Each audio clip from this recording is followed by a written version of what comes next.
Hello everybody, Hellcorrex here, and welcome to another Mercenary Thoughts from the Inner Sphere. And today we're going to be delving into the Wraith, one of those free world mechs. It's a 55-ton, the 711-7. It's a pretty good speedster with jump jets, so it can get around pretty quick. So imagine basically a Jenner with more jump jets and bigger by 20 tons. And the wonderful thing about this thing is that they took everything possible in the kitchen sink and tossed into it for new technology. It has endosteel and ferrofibrous armor, which means it has hardly any internal structure available, but it does have XL engines. So yes, it's a 711 with those other three items. I'm not sure it could carry all the weapons it has with the XLs. I don't know if it's possible. I could check, I guess. But at the moment, the Wraith isn't overly bad. Not great either. It has 161 points of armor, which is like 24 short or something like that. And I check real quick. I think it's 185 at that level. Yes. So it does almost have, it's like 2 tons short, which can be rectified here in a second. It does have 10 double heat sinks, so overall it could be hot. As a mech, you could fire the large pulse laser, and it has 2 medium pulse lasers also. Right arm has a large pulse, 2 medium pulse lasers in the left arm. And then obviously the jump jets are found in the right and left torso and center torso. So 3 in each torso. And then obviously you have the XL engines sucking up 3 in each also. So basically you're looking at a mech that has hardly any internal structure left for any type of weapons modification. But it can be done. Now, the Wraith is kind of an interesting mech in the fact that it has the speed to get down there, and if it can get into somebody's rear flank, and it is possible pretty easy with those 7 jump jets, it's almost like having a Venom or a Spider when it comes to those jump jets. And those 2 mechs have a very large area that can be affected by those jump jets. So once they get within the 8, expect a mech like this to be jumping into somebody's 6 and then shooting in them in the back. And that is kind of like one of the terror kind of weapons this mech can be. It can get down the sidelines pretty quickly as a flanker. But like I've said before, its major drawback on this mech is its XL engines. All you gotta do is take out a torso and it's a done dinner. But with the speed, if you're doing either a jump 7 or trying to move at least 10, so you get the 4 mods, with this mech, you're doing it wrong. That's my experience. It's one of those mechs that to keep it alive, you have to keep it moving. And it can be a major problem, especially if you're trying to go against clans, which typically have good pilots. They got large, longer range pulse weaponry with targeting computers a lot of times, and it doesn't take them very much to tear this mech apart. And then you're going to have problems. But, you're looking at the armor that's equivalent to like on a Shadowhawk, Wolverine, or a Griffin, but as we well know, those mechs can get tore apart really quick if they're facing off against some good pilots or good weapons, or a combination of both.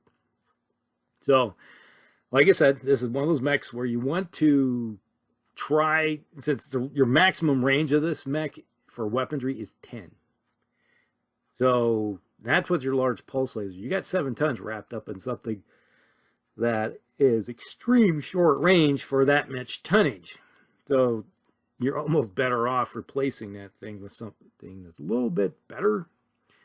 So you have to keep moving.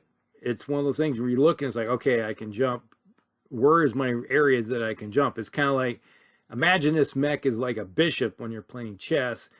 It only has a certain areas that it can go into, and its capabilities can be thought out pretty quickly. Now, if you're looking at one coming down the pipe, and you're like, oh, your choice is going to be here or here.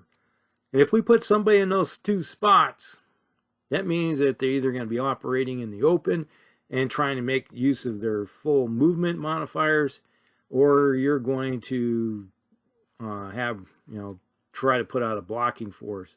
And that's pretty much how I've worked against these things before in the past, is that I know where you're going to go. If I put a couple blocking units out there to force them to make turns, slowing it down, because if you slow this mech down, it makes it easier to hit. And then when you make a mech like this slow down, you hit them, and eventually you wear them down, and you're going to get into that nice juicy torso where you're going to probably do an engine kill. So that's how you counter one of these things. Now, there are a few variants on this mech. Let me bring it up here. There's a TR2. Now, this brings up an interesting point, replacing the large pulse laser with an ERPPC. That seems to me to be an excellent idea. It's like you're now over doubling the range of that large pulse laser for a direct swap. All right. So you can turn around and hit somebody out to 23 now. And at least you turn this mech into something that can do some damage while it's closing. Now, they didn't say anything about changing the two medium pulse lasers, so you still got to get within 6 with those.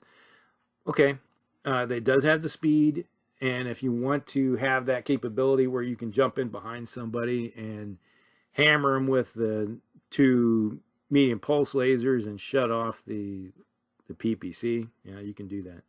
You only have 20 heat sinks, so if you jump and fire a PPC, you're probably going to jump at least 4 to 5 minimum. So you're going to burn up with a jump 5. You're burning up through all of your heat sinks, and then if you jump to 7, obviously you're going up 2. You can do that 2 turns in a row. That's not a problem.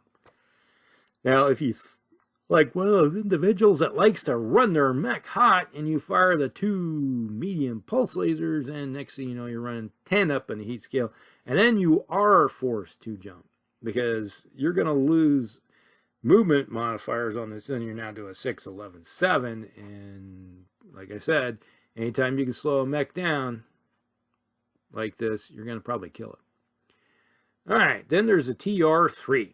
This is the Word of Blake. All hail the Word of Blake. Replaces the 2 medium pulse lasers with 2 ER medium lasers, and 1 jump jet has been replaced for the improved C3 computer.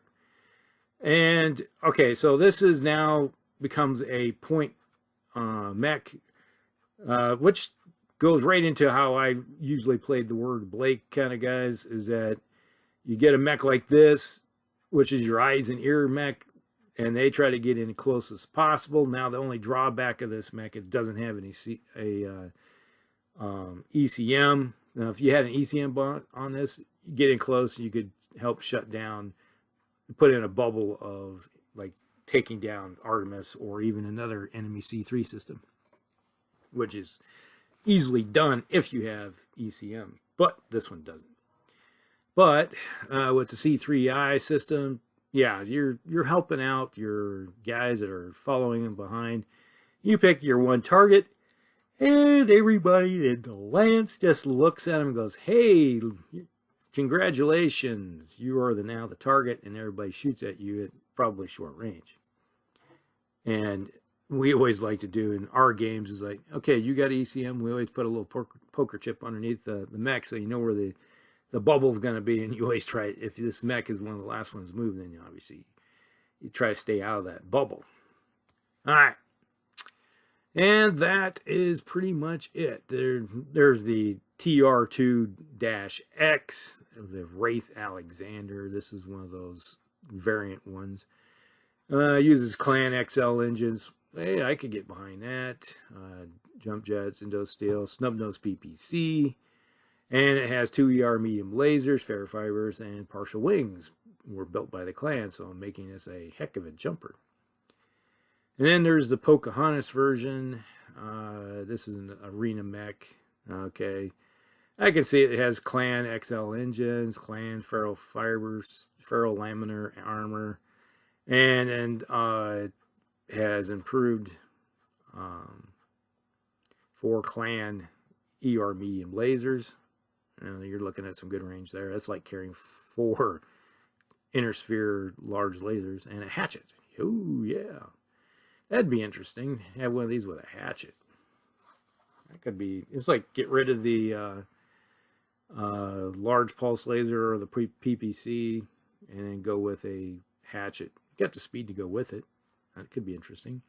Now, if I was to change this mech, like the standard TR1, one of the first things I would do is replace the large pulse laser with either a PPC or a ER large laser. Now, if you went with the ER large laser, you can take 2 tons and throw the 2 tons at the armor. So you could up the armor on this thing to maximum, which would be a good deal. Because with ferrofibers in combination, you can max out the armor really quick. And another possibility is you take the 2 large pulse lasers and replace them with 4 medium lasers. Just a direct swap kind of deal. And then you have something that when they do get in close, you could jump this mech 7 and fire the 4 medium lasers and still be cool. Not have to worry about any heat. You can even have the large laser jump 7 and still be cool. So that's the nice thing about making those swaps. Now, if you went with a PPC, obviously, you probably could just swap out 2 pulse lasers for 2 medium lasers and still give yourself some more armor.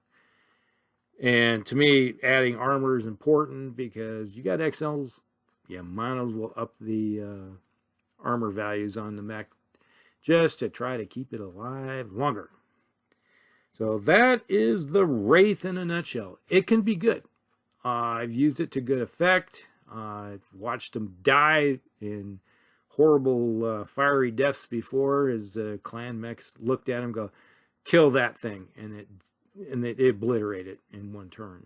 It's like when it gets hit by a bunch of clan ER PPCs and large pulse lasers, torso's gone and it's a done dinner. So you got to keep it moving. If you don't move it, you lose it.